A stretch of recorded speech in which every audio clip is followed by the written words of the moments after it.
అందరికీ నమస్కారం. అందమైన లోకం.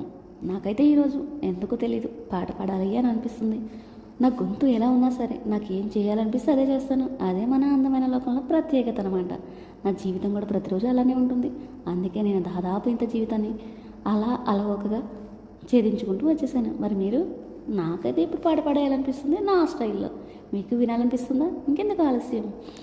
మందర మందర కరిగే తెల్లారేలా కిరణాలే నన్నే చేరేలా కళ్ళారా కళ్ళారా చూస్తున్న కళ్ళారా సరికొత్త స్నేహం దరిచేరా అలికిడి చేసే నాలో అడగని ప్రశ్నే ఏదో అసలది బదులో ఏమో అది తేలేనా కుదురుగా ఉండే మదిలో చిలిపిగా ఎగిరే ఎదలో తెలియని భావం తెలిసే కదా మారేనా నీ వెంట అడిగే వేస్తూ నీ నీడనై గమనిస్తూ. ఈ పాట మీకు నచ్చిందా అని నేనైతే అడగను, కానీ నాకు నచ్చిన పని చేయడంలో నాకు చాలా ఆనందం అనిపిస్తుంది. మీరు కూడా మీకు నచ్చినట్టుగా ఉండడం నేర్చుకుంటారు అని ఇలా పాడాను అంతే.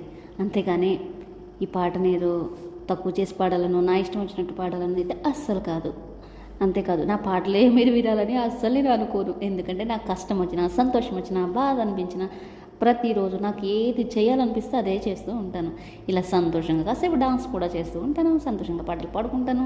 హ్యాపీగా నాలో నేను, నాకే నేను, నా ప్రపంచంలో నేను బ్రతికేస్తూ ఉంటాను. అది కూడా చాలా ఆనందంగా. మరి మీరు కూడా మీకు నచ్చిన పని చేస్తూ హ్యాపీగా బ్రతికేయండి.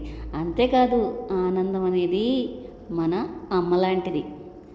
ఆ ఆనందకరమైన జీవితం ఈ ప్రపంచంలో మనం బ్రతకాలి అంటే ఆనందం ఎక్కడో లేదు, మనలోనే ఉందనే సంతోషాన్ని మనమే గుర్తుపెట్టుకొని గుర్తు చేసుకుంటూ ప్రతిరోజు ఆనందాన్ని వెలికి తీసి మరీ ఆనందంగా ఉండడం నేర్చుకోండి. నేను ఎంత చెప్పినా ఏది చెప్పినా మన ఆనందం అందమైన లోకం. ఉంటాను, బాయ్.